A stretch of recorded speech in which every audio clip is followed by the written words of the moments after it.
Hello world, welcome back, Making It Nation. Welcome to another episode of Making It with Chris G, where we have conversations with people in the world of entertainment who are making it from behind the scenes to the spotlight, sharing their stories and insights to help you get one step closer to making it. Hey everyone, today we're closing out our Nashville series with entertainment attorney Matt Cottingham. I hope you all enjoyed this series and learned a lot from all of our awesome guests. Thanks to everyone who participated in these interviews and for making this series happen. Our listeners, I hope you all enjoyed this series and learned a lot from our awesome guests. Today we will have another great one for you and a great way to close this series for now. Hopefully I'll get to do it again very soon and maybe even feature some other cities for you guys in 2017. As always, thank you all so much for subscribing on iTunes and wherever podcasts live. Also, thank you for all the wonderful reviews. Those really go a long way and help this show out a whole lot. Please take a quick second, if you haven't yet, subscribe to the podcast on iTunes or wherever podcasts live. Just search for it, Making It with Chris G, and leave us a 5-star review, or less if you like, but hopefully this information and these guests are worth the full 5 stars from you. October is now the most downloaded month so far, so thank you all so much for making it possible. See what I did there? Okay, so thank you all so much for making it possible, for keeping this podcast alive, and for making it possible for us to bring all these great guests and interviews to you guys absolutely free. So let's go on to today's lesson for the week before we get to our interview with Matt. This week's lesson comes from our guest from last week, Alec Vidmar. If you didn't hear last week's episode, I really want to encourage you guys to go back and check it out, especially if you're a musician in a band. I think you can get a lot of insight from Alec. Alec is a booking agent at the United Talent Agency in Nashville, which used to be the agency group before they got bought by UTA. One of the many pieces of advice he gave that I want to share with you is how to get on a booking agent's radar. Alec talked about focusing on 5 markets that you play over and over and over again, and just really focus on these 5 markets. You can expand maybe a little bit, maybe to 8 or 10, but don't go all out on a full 10 to 20 city tour, because that's just wasting a lot of money, a lot of energy, and a lot of effort. If you really just focus on those 5 key markets, and markets, I mean cities, for those of you that are not in the industry, so just focus on 5 cities. And this doesn't have to be major cities. This can be smaller towns and small cities. It all depends on where your audience will come out and go see you perform. And it has to be markets where you can grow your audience from 25 to 50 people to 100 people to hopefully 200 people. And you play those cities over and over again every 6 to 10 weeks. The bigger your following gets in each city, the more you kind of dial it back from playing those markets. So maybe you do it every 6 to 8 weeks in the beginning, and as your audience starts growing, you dial it back a little bit for every 8 to 10 weeks, so you're not overplaying and not oversaturating those markets. So the example I always use is the coffee shop example, or any storefront or restaurant for that example. So if you open up a coffee shop or a restaurant or a store, you're not going to open up your business in more than one city, probably starting off. So you're probably going to focus on just one market. And when you expand slowly before you blow up and become Starbucks. But unless you have Uncle Scrooge money, right, and you're swimming in money, maybe then you can get a little more aggressive. Not all of us have that luxury, but however, even then, it's still better to start off small and to slowly grow your markets and slowly expand. If there's really cool opportunities that come up for you to go on tour, to open up some national acts or play festivals in other cities that are not your focus markets, that's okay. But when you come back, make sure you just focus on those 5 markets and really try to build them to 100 to 200 plus people. And I promise you, that's how you get on a booking agent's radar. So here are 5 things you should do for each show. So first, play every show with purpose. Don't just play to play. Play with purpose. Playing with purpose is to grow your audience, to release new music, to showcase a new music video, anything. Just play with purpose. Number 2, make each show special. It's kind of goes along with the first one, playing with purpose. Just don't just play to play. Make sure you make each show special. Give people a reason to come back out. Make sure it's not the same set, the same songs that they've already seen over and over again. Make it special. Make people want to come back each time. Maybe add something to your show, to the production. Have special guest features on your set. Do something to make it different from the last show. Number 3, play with artists who also take their careers seriously and will promote their show. Don't just find any Joe Schmo band to play a show with because you need to fill a slot. Try to find someone that really takes it serious, and sometimes you might have to go outside of your genre a little bit, which is okay, especially starting out, because it exposes you to a new audience. People are going to go out to see live music, especially at a local level, probably enjoy other styles of music. So make sure you play with other locals that take their career serious and do the best they can to promote their show. Number 4, talking about promoting shows. Promote each show to the best of your ability. Don't just play a show and make a post on Facebook or post on Twitter and hope people show up. No, promote it to the best of your ability. And in the show notes, I'll share a Twitter chat we did. So last week we did this Twitter chat with Catherine Forbes, our episode 5 guest or 6 guest. And in this Twitter chat, on those show notes, I'll share with you, we have 20 ways you can promote your show. So promoting your show is not just making a post on social media. There's very many different things you can do to promote your show. Number 5, get creative with your marketing. That kind of goes along again with number 4. Don't just post something. Don't just post a flyer. Post some behind the scenes videos, behind the scenes images of you getting ready for your next show. Give them previews of new songs you're going to feature at your next show. Give them something. A band that's doing it really great right now, and of course this is at major level, but if you look at Metallica right now, what they're doing to promote their upcoming album, their upcoming tour, it's absolutely awesome. It's a really great model to follow and check out. So I want to encourage you guys to check them out. Even if you're not a fan, you can still learn a lot from what they're doing right now. They have their social media marketing dialed in, and it's awesome. So definitely go check that out. So I hope this lesson helped. If you have any questions or want me to elaborate more on this, please feel free to reach out to me. You can reach me on email, chrisgoyzueta@gmail.com. That's ChrisGoyzueta@gmail.com. Or you can also reach me on Twitter and Instagram. That's where I like to hang out the most on social media. And my handle there is the same on both. It's at Chris Goyzueta, ChrisGoyzueta. All right, y'all. Let's get on to our guest for this week, Matt Cottingham. Matt Cottingham is an entertainment attorney based out of Nashville, Tennessee. He joined the firm Ritholz Levy in 2014 as an associate in the firm's entertainment group in Nashville, specializing in entertainment, intellectual property, and business law. Matt represents individuals and companies in the entertainment industry and provides experienced guidance to songwriters, recording artists, record producers, independent music publishers, new media companies, and independent record labels. Before joining Ritholz Levy, Matt practiced with Chip Petree at Petree Law after starting his career practicing at a boutique corporate firm in Franklin, Tennessee. Matt serves on the board of directors for the nonprofit organization Young Entertainment Professionals, YEP, a networking group whose members cover all facets of the entertainment industry. Matt received a Bachelor's of Science in Recording Industry Management from Middle Tennessee State University and received his law degree from University of Memphis. He is a member of the Tennessee and Nashville Bar Association and volunteers with Volunteer Lawyers and Professionals for the Arts, VLPA. I met Matt through a mutual friend in Nashville, and from day one, he has been one of the kindest and most helpful people I've ever met in my career in the music business so far.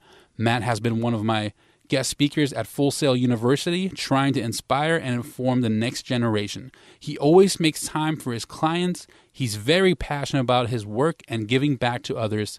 Without further ado, here's my interview with Matt Cottingham.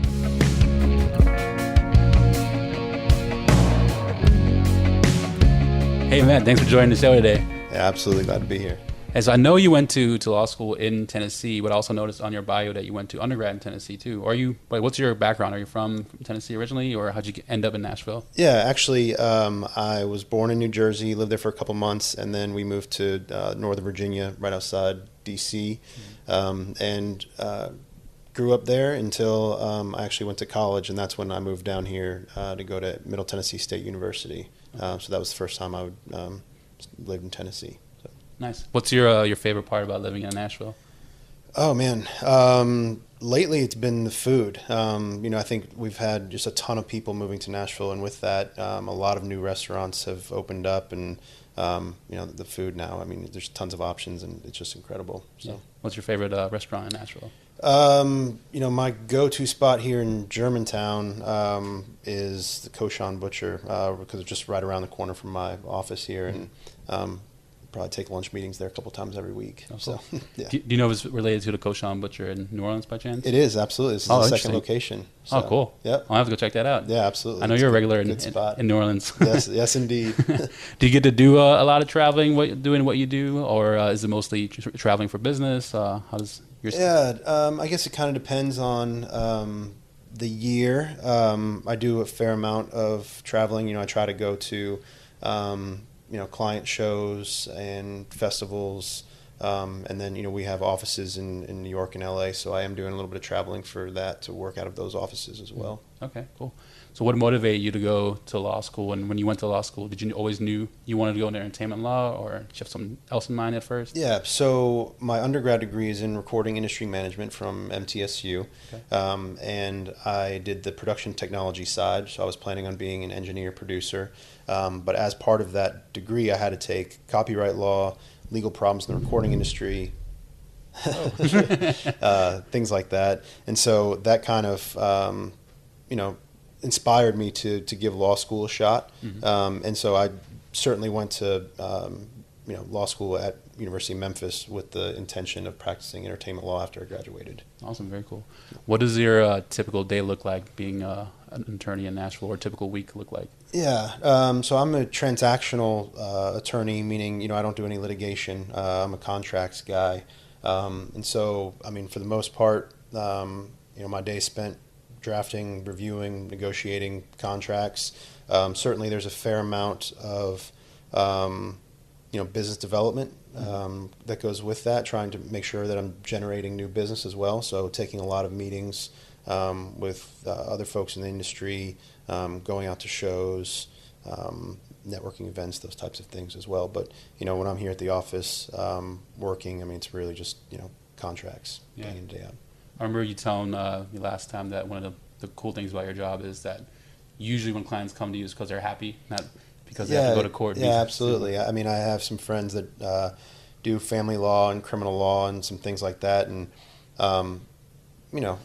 to each their own. But a lot of those folks are they're meeting with them for the first time when they are going through a difficult situation, and mm-hmm. for the most part, my clients are coming to me initially when they have something exciting going on in their life, whether they've gotten their first offer for a publishing deal, mm-hmm. or a record label deal, or starting to work with a new manager or something like that. It's usually a good thing. Certainly after we start working together and throughout their career, they're going to have some things that are that aren't great, that they need some help with getting out of a bad deal or something like that. But initially, it's usually for something exciting going on in their life. So, that's cool. Yeah. What are the typical types of deals and contracts you deal with on a regular basis? It's everything from, I've got small little independent acts that, are doing maybe a little band partnership agreement, or, a little license deal for a show on MTV, all the way up to, major label deals and everything in between, whether that's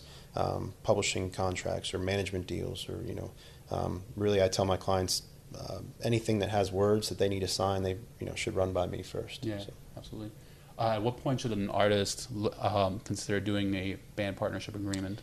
It really depends. As soon as you are in a band together and you're making music and playing shows, you are operating as a general partnership. Mm-hmm. And there's certain, consequences that come out from that from a liability perspective, and there's also issues about the band name and who owns the masters and who owns the publishing and all that types of things. So I mean, really, you're governed by, without anything in writing, you're governed by the laws of the partnership laws in the state in which you're located.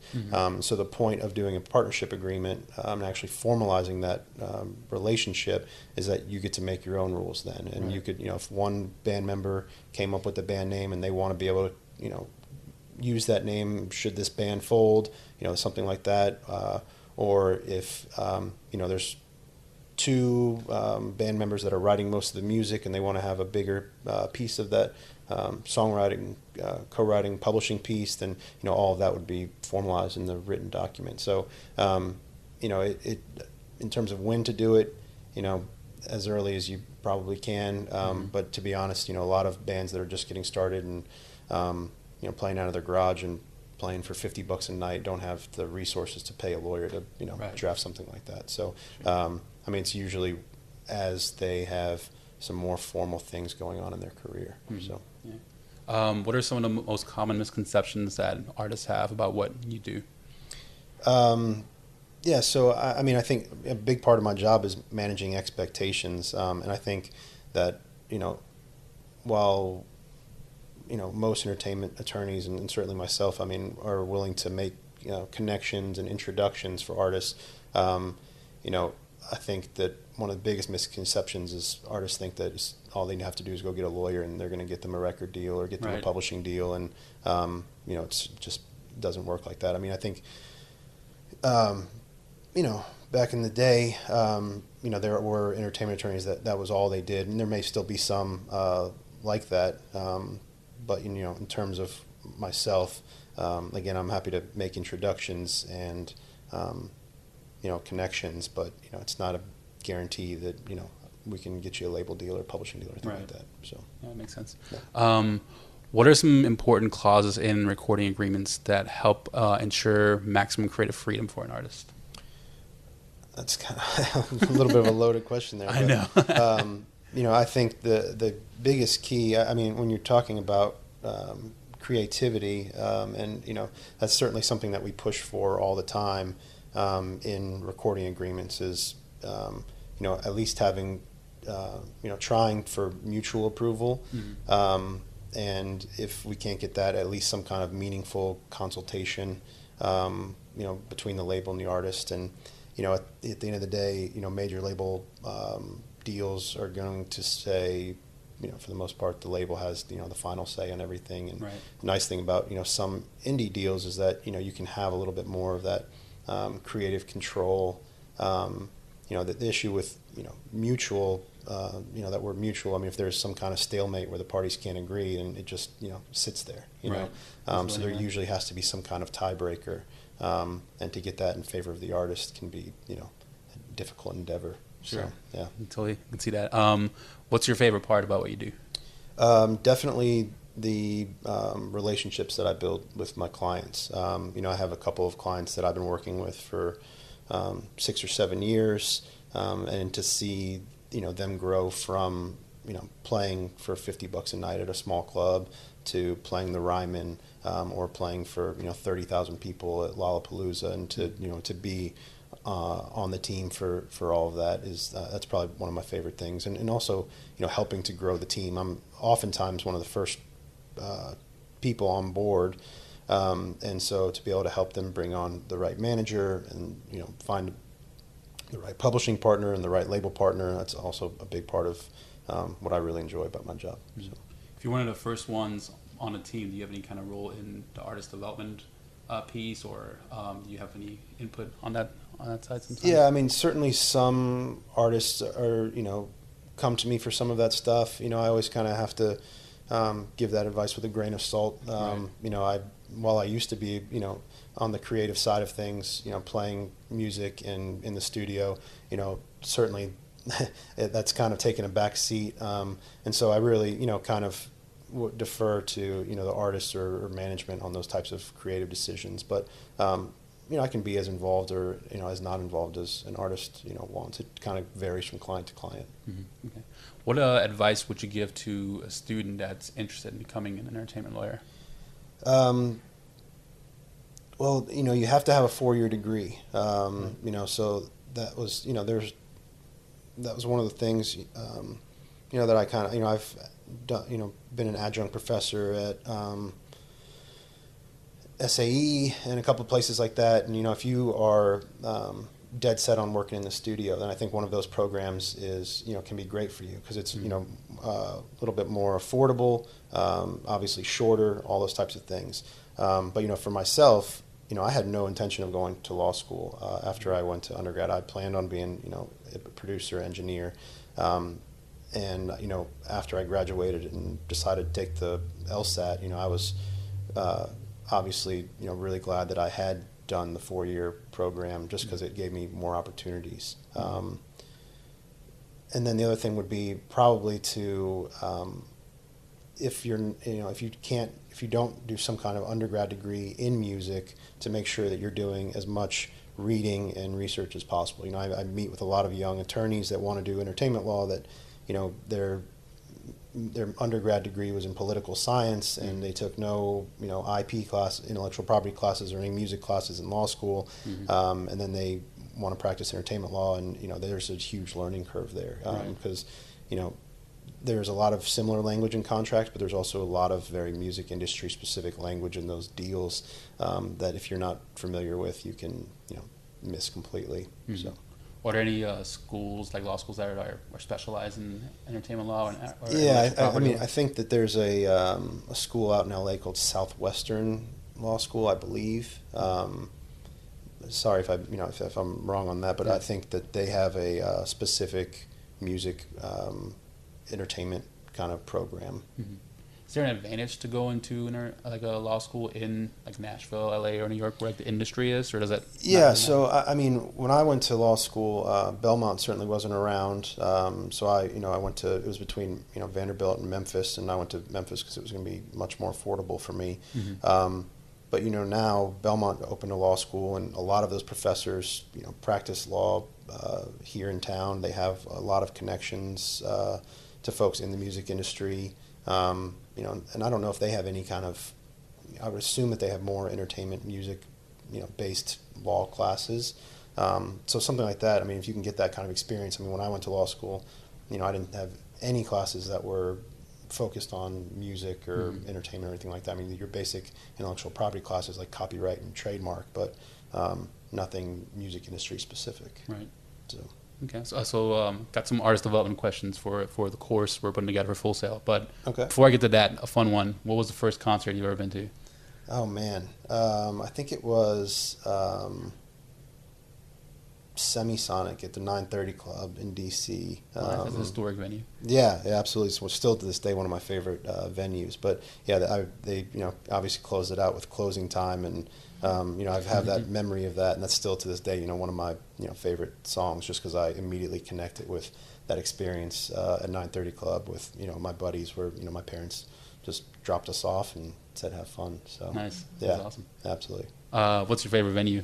I would say either 930 Club or Georgia Theater in Athens, although I'm going out to Red Rocks in October to see my clients Cherub are headlining, so cool. that might be we'll see, that might be my new favorite. But first time at Red Rocks? Yeah, first time, absolutely. That's awesome. Yep. Very cool. I'm excited. So getting into the artist development stuff, what is artist development to you, and what goes into the artist development process? Wow. Again, a loaded question. Yeah. For sure. Artist development, from my perspective, is all encompassing of everything that an artist is doing, whether that's songwriting, performing, in the studio or live. The touring piece of it. Even to interaction with fans is such a huge piece of an artist's career early on.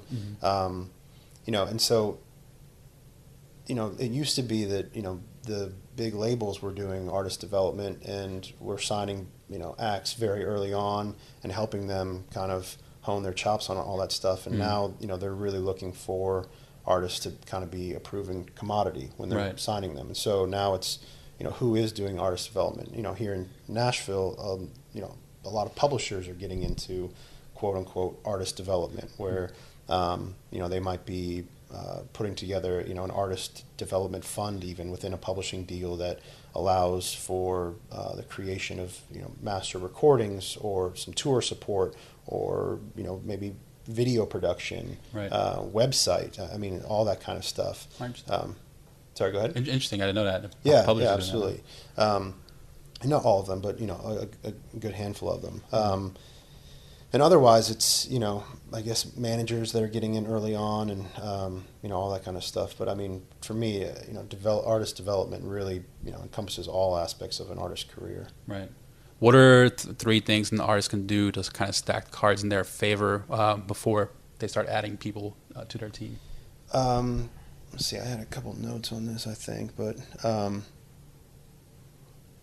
yeah, I mean, I think that the biggest thing is, songwriting. I mean, it all kind of starts with, a song and a really great song. And so I feel like, that's something that, artists can do, on their own in their, at their house constantly. The other thing would be, kind of the fan interaction, social media type stuff. And just kind of, building it on their own. I think that it's key to, not sit around and wait for someone else to kind of help you.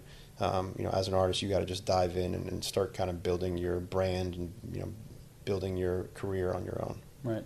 What can an artist do if they're not a strong songwriter, but they're really talented? Because you see that all the time, like especially with the talent shows on TV and just going around Nashville. There's lots of incredible talent, but some people just aren't good songwriters. Yeah, and that's an interesting question. I mean, I guess Nashville is a little bit different, where it's kind of a songwriting town first, and so to be completely honest with you, all of my clients are songwriters, and that's a big chunk of it, of what they do. I don't have any clients that are out looking for other songwriters' songs to cut or anything like that. I think that if that's something, an area that you're looking to grow in, I mean, I think that you have to just throw yourself into it and try to get into co-writes. And I mean, it is an art form. Right. I mean, so practice and doing it with people that are better than you. Right. And that's not easy. I mean, if you don't have a deal, and you're not a strong writer, it's going to be difficult to get into rooms with, folks who are. But maybe somebody will take a chance on you, and you just start to grow it. Right. Yeah, makes sense. What are some common mistakes that you see artists make in the artist development process? Just kind of what I, alluded to before is, waiting for someone else to, help them with it. I think that's probably the biggest thing. And the other one is work ethic. I mean, you have to treat it as if you want it to be your career, you have to treat it that way and, work on it every single day. Yeah, you kind of have to be proactive. Like, you can't just sit around and wait. I mean, and hope for a deal. Yeah, absolutely. Absolutely. And really, I mean, you're going to get such a stronger deal if you start to build it on your own. If you have some success, whether that's streaming numbers or hard ticket sales at shows or whatever it is, all of a sudden you've got more leverage and more clout to get a better deal. Yeah, totally. What are some challenges you've encountered in working with artists? I think one of the biggest ones is managing expectations, like I talked about before. Right.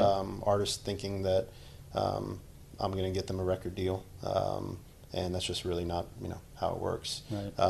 And the other one, again, is work ethic. If I can't be working harder than an artist that I'm working with. I mean, the artists, while you want everyone on your team to be working hard, at the end of the day, you've got to be working, harder or just as hard as everyone else. Yeah. I mean, you once told me that like every artist is basically a small business, and I mean, if you're going to open up a store, right, you're gonna better be the hardest working person in that store. So if you're an artist and you're not the hardest working person on that team, it's like, why should anyone else care on? Yeah, absolutely. I mean, like you said, if you're opening, there's, especially here in Nashville with our growth. I mean, if you're opening a restaurant and you're the owner, you're going to be there, 24/7, right, making sure that it's working. And so you've got to, it's the exact same thing, like you said. I mean, the artist has got to be the hardest working person on the team. Obviously, everyone on the team you want working hard for you, but at the end of the day, the buck stops with the artist. Mm-hmm. So what would you like to see? It's like so nowadays, like there's music business degrees, entertainment business degrees, which weren't as frequent in schools in the past. For a student taking that kind of degree, what would you like to see them learn when they're coming out of college, or see them know already? Yeah, I mean, I think just real world experience, and I think that's just kind of applicable to all degrees. Mm-hmm. I know law school especially was tough because, I mean, we really were just reading books. I mean, there was no hands-on right. real world experience.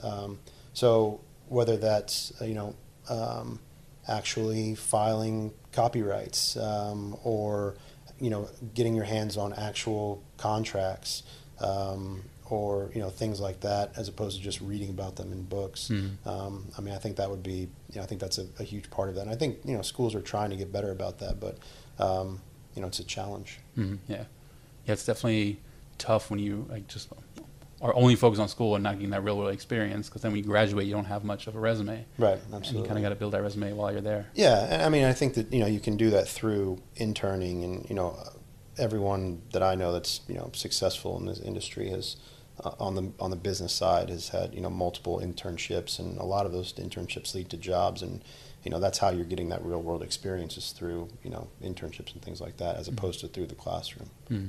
At a school like Full Sail, so like we get these cool like laptops like you see here, and mm-hmm. They're like filled with really cool programs like Photoshop, the whole Adobe suite pretty much, and a lot of like people don't understand why they should know some of these programs. Like, what are some programs you'd feel students should learn and get to know before they get into the real world? Yeah, I mean, I guess my answer to that's a little different, just because I'm working on the legal side of things. I mean, we're really just using the basics, all the Microsoft suite stuff, Office, Excel, Outlook, all that kind of stuff. In terms of, other things, I know, my wife early on, I mean, she was working at a booking agency, but, was able to use Photoshop really well. And so she was able to, get involved in all of their, more on the creative side mm-hmm. in that business, just because she had that handle on Photoshop. And in terms other stuff, I'm really just not too familiar with. I mean, just because I'm in this little box here. Right. But. Well, you did mention an important one, which is Excel. Yeah, absolutely. Yeah. The last few questions. So tell me about an app, something like Evernote, that you've recently discovered that you think people should use, whether it's for business or just for fun. I don't get too many apps, but I think just recently my wife made me download this app called AnyList. Okay. And it, you can create all kinds of lists, whether that's for grocery shopping or to-do lists, and then you can share it with other people. Mm-hmm. And so, we've got a 2-year-old daughter, and we're, constantly running around, and sometimes she'll need me to pop over to the grocery store, and I can open this app, and it has the whole grocery list right on there. You can cross things off while you're going through it. It's kind of a cool thing. So, nice. Yeah, not really music related, but still cool. But still, organizing your to-do list is important, especially in the music industry, because I'm sure you get hundreds of emails per day, and yeah, absolutely, so many things that you have to kind of just organize in your brain. Yes, staying organized is key. Yes. Yeah. What is a piece of media you share the most? And this can be a book, a podcast, a video, an article. So, example, I share Kevin Kelly's article, 1,000 True Fans, the most. Mm-hmm. So what is something that you would share with people the most? I would say probably my go-to is, Donald Passman's All You Need to Know About the Music Business. Mm-hmm. Probably is my key. Especially, like I said, for folks that are wanting to get in the business that really have no background with it at all. It's just a really great overview of every aspect of the music business. Mm-hmm. It doesn't really get too much into the weeds on things too, so it's a fairly easy read. Right. So if you were to start a band today, and you were in the band, and let's say you had no contacts, didn't know anyone yet, but you know all the skills you know now, what would your first year look like as an artist? Man. Again, I think we would be writing a ton because, again, it all boils down to the songs, and then really working on the live show. Mm-hmm. And while you're rehearsing, you're working on the kind of the recorded piece of it. But I see a lot of artists that sound great. When I hear their music on, I'm listening to music on Spotify or something, and then I go to a live show and it just doesn't connect. Or the complete opposite, where you see a band live and it's phenomenal, and then you hear the recorded music and it's just not quite up to par. Right. So I think all those pieces. I think we'd be writing, rehearsing, and then once we got the live show down, I think you'd start to get out and play some shows to kind of hone your chops on that, the live piece of it. And then I kind of tell people, you gotta do things that people can't ignore, and if you were doing all those things, at some point you'd hope that you got in front of the right person who could make the right connections for you. Like you were saying, like sometimes the recorded doesn't sound like the live show, or the live show doesn't sound like the recorded. I've noticed that a lot too, where I think the live show just has a whole lot more energy than the recorded side. And do you think maybe that's because artists aren't testing those songs out live before they go into the studio? Like, because sometimes when you start playing a song live, like a live, like it gets like a new life of its own, because then you start experimenting a little more on a live space. Do you think that's something artists should do more, like experiment with the songs live a few times before going into the studio? Yeah, absolutely. I think that, ideally you would have the song completely worked out before you went to record it. And I think a lot of that too is, it's a little bit easier to fix the recorded piece of it, because you could bring in, a new producer or something like that. Whereas the live piece, if you, are pitchy, there's not much you can do do with that. But, yeah, and I've always really also enjoyed bands that, have recorded the song, a particular song one way, but then when you go see them live, they might, jam out on the bridge a little bit longer, or break into something. They can tweak the live version a little bit, and I've seen bands where every time you go and see them, they vary it a little bit, which is a really cool thing to see. But yeah, you definitely, before you go into the studio, especially, you can do a lot of stuff in your home or garage or whatever, but if you're going into a legit studio and you're paying engineers and musicians and producers, you need to have those songs 100% worked out, so that you're not wasting anyone's time. Right, exactly. What is your definition of making it? Oh man, I don't think I really have a definition for making it. I think for every one of my clients, that's a little bit different, and because of that, that definition kind of varies for me too, depending on the client. Right. I think that for some folks, having music as a career as opposed to being a teacher or a police officer is quote unquote making it. Right. If you're creating music and doing what you love and playing shows and making $30,000 a year, that might be making it for someone. Right. For other folks, it might be getting to that major label deal, is making it. I tell people all the time, there's that's signing a major label deal is just the beginning. That's when the work really starts. So I think that, not define that as making it, but it varies for everyone. Some people might say until they have an album that goes platinum, they haven't made it. There's all kinds of different. It varies for everyone. But. Right.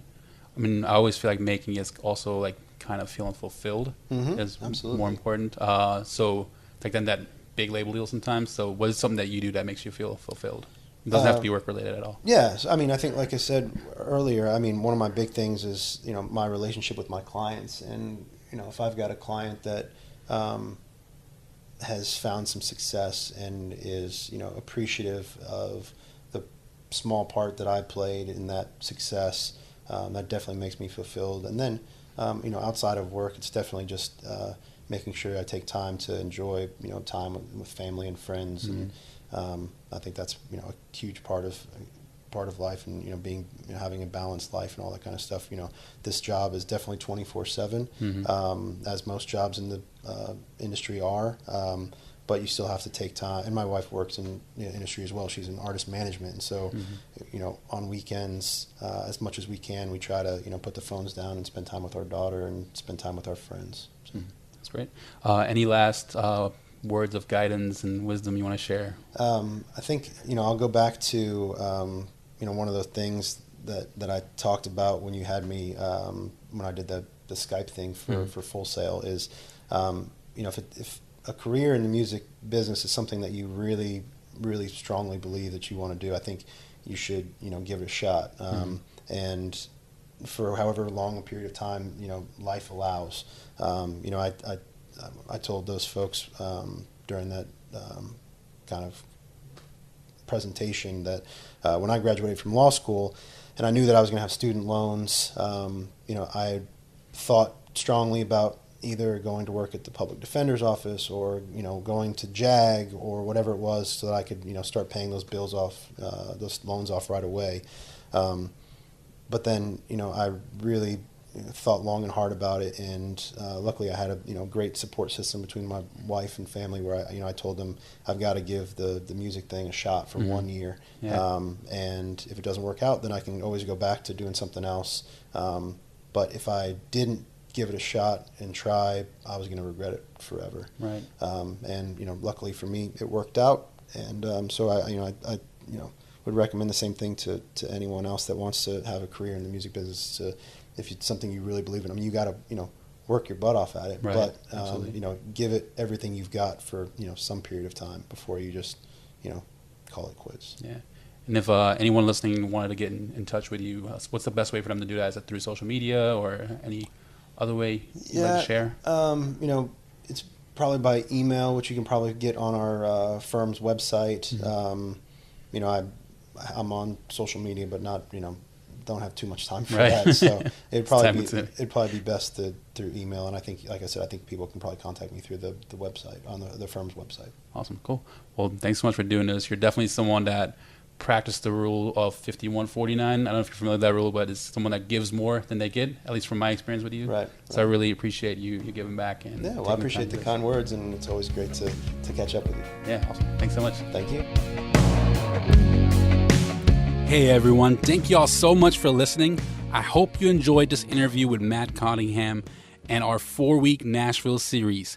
Please don't forget to subscribe on iTunes and anywhere you can listen to podcasts. Next week, we start a 2-week series with an artist that's a dear friend and inspiration to me, who also is currently living in Nashville. So it's kind of like keeping the Nashville series going, but we did this interview in Orlando, Florida. You'll have to stick around for next week to learn more about this guest. And I really appreciate all of you for all your support and for listening. I hope to see you again next week on Making It with Chris G. Remember, try new things, be good to people, and in the words of the great Bob Marley, live the life you love. Peace, everyone.